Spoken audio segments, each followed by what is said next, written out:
Mara Kendall had always believed in signs.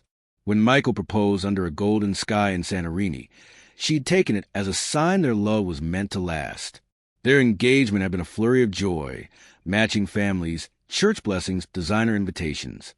Everything was falling into place. Until it wasn't. It started 2 weeks before their wedding. Michael left his iPad on the kitchen counter while he showered. Mara hadn't meant to snoop, but a message pinged. Curiosity won. The screen lit up with a preview. Last night was perfect. I still taste you. Mara's heart punched her ribs. What followed was a rabbit hole she wished she'd never entered. Weeks of messages, photos, hotel confirmations. Michael had been seeing Natalie, a woman who clearly didn't mind that he was engaged. They weren't random hookups either. The texts hinted at feelings. Mara read until her eyes burned. Then ice-cold clarity settled over her. She didn't scream. She didn't call him.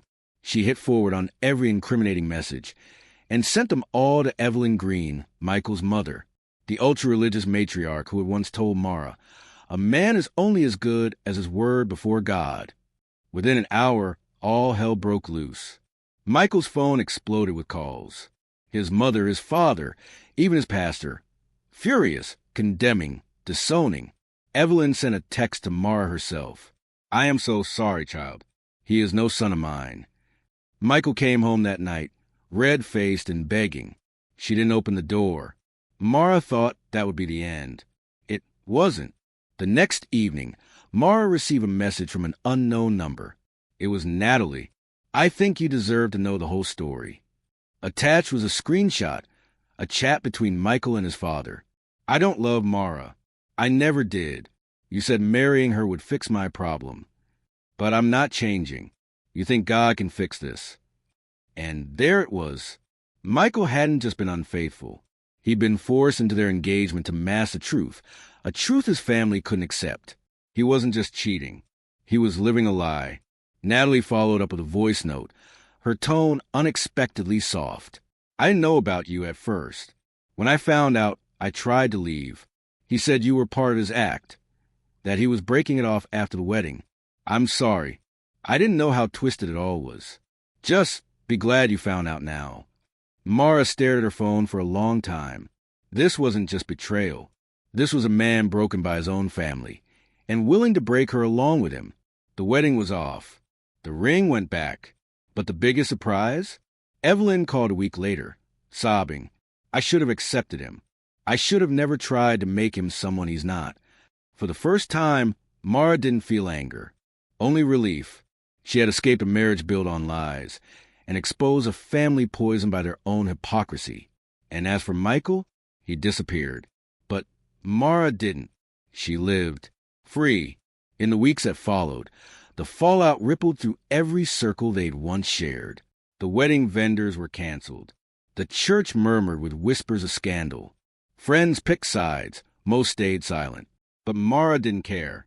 What surprised her most wasn't the betrayal, or even the truth about Michael. It was how freeing it felt to stand in the ruins and feel nothing but relief. Evelyn tried calling again, this time asking Mara to meet for coffee. Mara agreed. At the little cafe downtown, Evelyn sat across from her, hands trembling around a porcelain cup. "I don't expect forgiveness," Evelyn said quietly. "I just want you to know, I blamed you. I thought you weren't enough for him. That's why I pushed him into this." Mara held her gaze. "Steady?" "I know."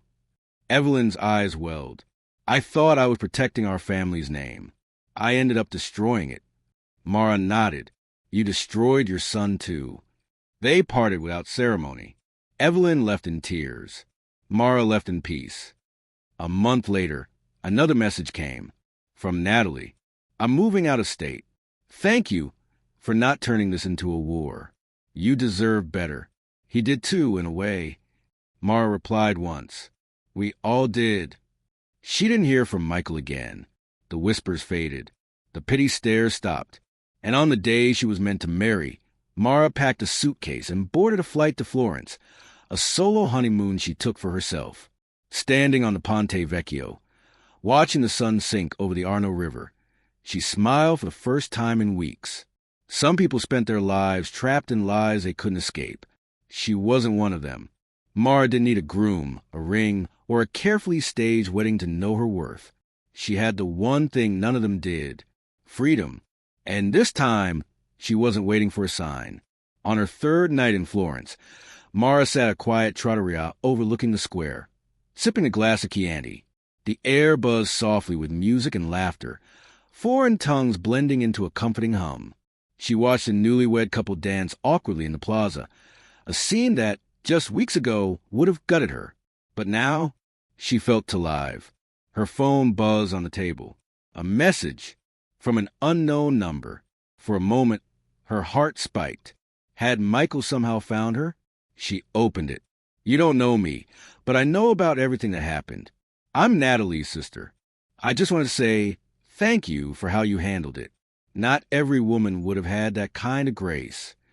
Mara stared, stunned. Another message followed. "If you ever need a friend, I live in Florence. Drinks on me." Mara laughed softly.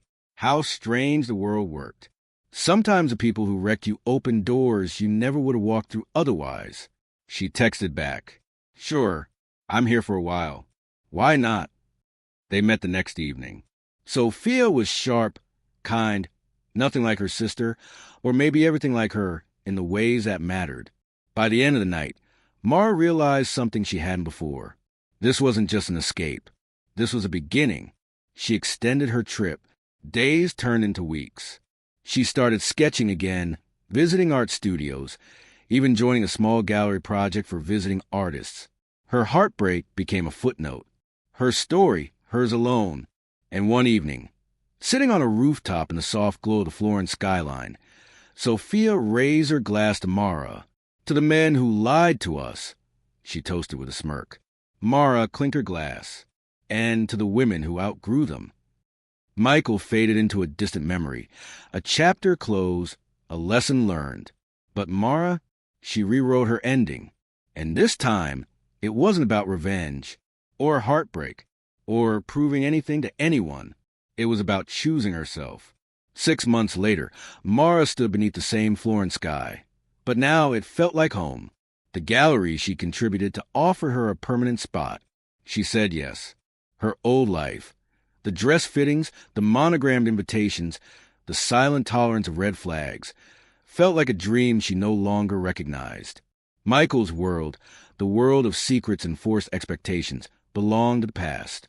One morning, over coffee in the piazza, Sophia asked her, "Do you ever wonder what would have happened if you hadn't found those messages?"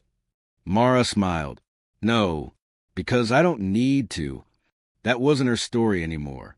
Her story was here, in sunlit studios, in friendships built on honesty, in the quiet certainty of a life fully her own. The betrayal that almost broke her had set her free. And that freedom? It was a love story she never saw coming.